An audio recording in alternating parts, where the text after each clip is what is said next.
UP के deputy CM Brajesh Pathak का बड़ा बयान, कहा सभी समुदाय कर रहे हैं पीएम के साथ सबका विकास सबका विश्वास नारे का समर्थन।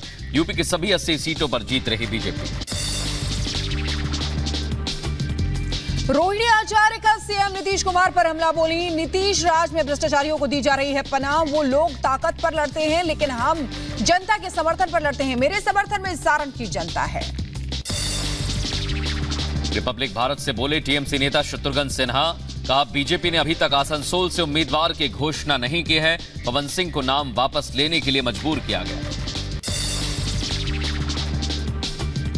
शत्रुघ्न सिन्हा ने बीजेपी के 400 पार के दावे को ठहराया गलत, कहा बीजेपी 400 पार का आंकड़ा पार ही नहीं कर पाएगी। बीजेपी नेता मनोज तिवारी का कांग्रेस के घोषणा पत्र पर पलटवार, कहा कांग्रेस के घोषणा पत्र में मुस्लिम लीग की छाया है। कांग्रेस के घोषणा पत्र से देश के लोग सन्न रह गए। आचार्य प्रमोद कृष्णम का कांग्रेस के घोषणा पत्र पर पलटवार, कहा कांग्रेस के घोषणा पत्र को देखकर लगता है जैसे ये महात्मा गांधी की कांग्रेस नहीं है, ये मोहम्मद अली जिन्नाह की कांग्रेस है। कांग्रेस नेता विक्रमादित्य सिंह ने कंगना पर साधा निशाना, हिमाचल में कंगना नहीं जीतेगी चुनाव, उनको हिमाचल का ABCD नहीं पता है। बीजेपी नेता शाहनवाज हुसैन का विपक्ष पर हमला, कहा यूपी में 0 पर आउट हो जाएगी समाजवादी पार्टी, BSP और कांग्रेस। उत्तर प्रदेश में 80 की 80 सीट भारतीय जनता पार्टी जीतेगी। वहीं चुनाव से पहले कांग्रेस ने हार मान ली है। वायरल पोस्टर पर मध्य प्रदेश के मुख्यमंत्री मोहन यादव ने दिया बयान।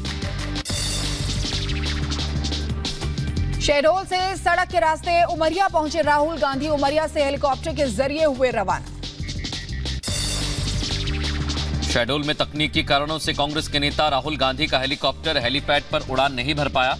शहडोल से जबलपुर के लिए रवाना हुए थे राहुल गांधी। राजस्थान के जालौर से BSP उम्मीदवार लाल सिंह ने अपना नामांकन वापस लिया। BSP के प्रदेश महासचिव बोले लाल सिंह फिर किसी के हाथों बिक गए हैं। कांग्रेस प्रत्याशी वैभव गहलोत को समर्थन दे सकते हैं लाल सिंह। वहीं बीजेपी उम्मीदवार हंसराज हंस का विरोध हो रहा है। किसानों ने हंसराज हंस का विरोध किया, पुलिस ने बीच बचाव किया। बीजेपी नेता नरोत्तम मिश्रा का कांग्रेस के प्रदेश अध्यक्ष जीतू पटवारी पर पलटवार, कहा कांग्रेस में मची है भगदड़। राहुल गांधी को हिंदी सही से नहीं आती है और इनको गिनती समझ नहीं आती है। AIMIM अध्यक्ष असदुद्दीन ओवैसी ने अमरावती से लोकसभा उम्मीदवार को समर्थन दिया है। पोस्ट कर कहा पार्टी के कार्यकर्ताओं को उनकी जीत के लिए काम करने की सलाह देता हूं। TMC सांसदों के धरने पर DCP का बयान, कहा राजनीति के लिए न हो थाने का इस्तेमाल। TMC सांसदों के धरने पर बोले सौरभ भारद्वाज, कहा हम TMC के साथ हैं। मंदिर मार्ग पुलिस थाने पर दे रहे हैं TMC के नेता धरना। TMC के धरने पर आम आदमी पार्टी के नेता संजय सिंह ने किया पोस्ट, लिखा चुनाव आयोग से न्याय मांगो तो आपको जेल मिलेगी। हम TMC के संघर्ष में उनके साथ हैं। नमस्कार दोस्तों, बहुत स्वागत है आप सभी का रिपब्लिक भारत पर। दरअसल सबसे बड़ी खबर इस बीच अपने दर्शकों को बता दे, महाविकास अघाड़ी ने प्रेस कॉन्फ्रेंस की है और इस साझा प्रेस कॉन्फ्रेंस में महाराष्ट्र के अंदर कितनी सीटों पर कौन लड़ेगा यानी कि सीट शेयरिंग को लेकर फॉर्मूला तय किया गया है। उद्धव गुट 21 सीटों पर, कांग्रेस 17 सीटों पर और बात अगर करें शरद पवार गुट की तो 10 सीटें जो शरद पवार गुट लड़ता हुआ नजर आएगा। कांग्रेस को 17 सीटें मिली हैं महाराष्ट्र के अंदर और महाविकास अघाड़ी में यह सीट शेयरिंग का फॉर्मूला जो साझा प्रेस कॉन्फ्रेंस के जरिए लोगों तक पहुंचाया गया। दरअसल 48 लोकसभा की सीटें महाराष्ट्र के अंदर महाविकास अघाड़ी की कोशिश यह है कि ज्यादा से ज्यादा बढ़त वो महाराष्ट्र से बनाए और महाराष्ट्र में अब सीट शेयरिंग को लेकर यह फॉर्मूला तय किया गया है। कांग्रेस 17 सीटों पर चुनाव लड़ेगी, एनसीपी 10 तो उद्धव गुट को 21 सीटें।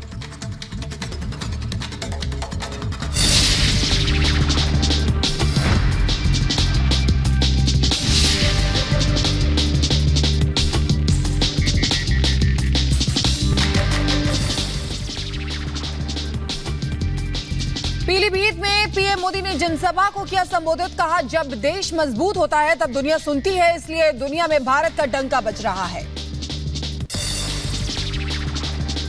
देश मजबूत होता है तो दुनिया उसकी सुनती है। दुनिया में भारत का डंका बज रहा है कि नहीं बज रहा है? पीएम मोदी ने मंच से हुंकार भरते हुए कहा कि जब नीयत सही होती है तो नतीजे भी सही मिलते हैं। हम विकसित भारत का निर्माण होते हुए देख रहे हैं। जब नीयत सही होती है तो नतीजे भी सही मिलते हैं। चारों तरफ विकसित भारत का निर्माण होते हुए देख रहे हैं। पीएम मोदी ने विपक्ष पर साधा निशाना, कहा इंडी गठबंधन ने शक्ति का अपमान किया है। शक्ति उपासक कांग्रेस को माफ नहीं करेगा। शक्ति का कोई भी उपासक इंडी गठबंधन को इस अपमान के लिए माफ नहीं करेगा। राम मंदिर को लेकर बोले पीएम मोदी, कहा इंडी अलायंस को राम मंदिर से नफरत। विपक्ष चाहता था कि राम मंदिर ना बने। इन इंडी गठबंधन वालों को राम मंदिर के निर्माण से पहले भी नफरत थी और आज भी नफरत है। कांग्रेस के घोषणा पत्र पर पीएम मोदी का हमला, कहा कांग्रेस का घोषणा पत्र मुस्लिम लीग जैसा है। कांग्रेस तुष्टीकरण की राजनीति कर रही है। तुष्टीकरण के चलते सीएए का विरोध किया। पीलीभीत में बोले सीएम योगी आदित्यनाथ, कहा पीएम के नेतृत्व में भारत को नई पहचान मिली है। भारत विकसित बन रहा है। स्वर्ण युग के रूप में जाने जा रहा भारत आज आदरणीय मोदी जी के नेतृत्व में एक ग्लोबल पावर बनने की ओर अग्रसर है। देश की सुरक्षा पर सीएम योगी का बयान, कहा बदलते भारत में सुरक्षा के साथ हो रहा है विकास। बदलते भारत को हम देख रहे हैं। जिस बदलते हुए भारत में सुरक्षा भी है, सम्मान भी है, विकास की बड़ी बड़ी परियोजनाएं भी हैं। मोदी जी के नेतृत्व में ही संभव हो पाया जब प्रधानमंत्री के रूप में मोदी जी देश के प्रधानमंत्री बने। महाराष्ट्र में सीटों के बंटवारे पर बनी बात। कांग्रेस 17 सीटों पर, एनसीपी 10 सीट पर लड़ेगी चुनाव। यूबीटी 21 सीटों पर अपने उम्मीदवार उतारेगी। रक्षा मंत्री राजनाथ सिंह की विकसित भारत पर बयान, कहा बीजेपी भारत को विकसित भारत बनाना चाहती है। डिफेंस में भी भारत आगे बढ़ रहा है। रक्षा मंत्री राजनाथ सिंह का कांग्रेस पर तीखा हमला, कहा कांग्रेस आतंकवाद के सवाल से बचती है। बीजेपी ने आतंकवाद को खत्म करने का काम किया है। यूपी के डिप्टी सीएम केशव प्रसाद मौर्य ने अखिलेश यादव पर किया हमला, कहा समाजवादी पार्टी अपराधियों को संरक्षण देने वाली पार्टी है। जिस गाड़ी में सपा का झंडा, उस गाड़ी में बैठा गुंडा। डिप्टी सीएम केशव प्रसाद मौर्य ने विपक्ष पर साधा निशाना, कहा विपक्ष ने रामलला के निमंत्रण को ठुकराया। राम भक्त और राष्ट्रभक्त उनको ठुकराने का काम करेंगे। केशव प्रसाद मौर्य का विपक्ष पर निशाना, पोस्ट कर कहा राष्ट्रवाद की प्रचंड लहर कांग्रेस और इंडी गठबंधन को रास नहीं आ रही है। 4 जून को 400 पार। यूपी के डिप्टी सीएम ब्रजेश पाठक का बड़ा बयान, कहा सभी समुदाय कर रहे हैं पीएम के साथ सबका विकास सबका विश्वास नारे का समर्थन। यूपी की सभी 80 सीटों पर जीत रही बीजेपी। रोहिणी आचार्य का सीएम नीतीश कुमार पर हमला, बोली नीतीश राज में भ्रष्टाचारियों को दी जा रही है पनाह। वो लोग ताकत पर लड़ते हैं लेकिन हम जनता के समर्थन पर लड़ते हैं। मेरे समर्थन में सारण की जनता है। रिपब्लिक भारत से बोले टीएमसी नेता शत्रुघ्न सिन्हा, कहा बीजेपी ने अभी तक आसनसोल से उम्मीदवार की घोषणा नहीं की है। पवन सिंह को नाम वापस लेने के लिए मजबूर किया गया।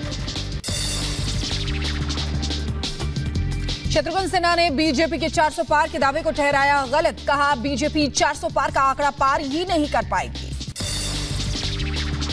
बीजेपी नेता मनोज तिवारी का कांग्रेस के घोषणा पत्र पर पलटवार, कहा कांग्रेस के घोषणा पत्र में मुस्लिम लीग की छाया है। कांग्रेस के घोषणा पत्र से देश के लोग सन्न रह गए। आचार्य प्रमोद कृष्णम का कांग्रेस के घोषणा पत्र पर पलटवार, कहा कांग्रेस के घोषणा पत्र को देखकर लगता है जैसे ये महात्मा गांधी की कांग्रेस नहीं है, ये मोहम्मद अली जिन्ना की कांग्रेस है। कांग्रेस नेता विक्रमादित्य सिंह ने कंगना पर साधा निशाना। हिमाचल में कंगना नहीं जीतेगी चुनाव, उनको हिमाचल का ABCD नहीं पता है। बीजेपी नेता शाहनवाज हुसैन का विपक्ष पर हमला, कहा यूपी में 0 पर आउट हो जाएगी समाजवादी पार्टी। BSP और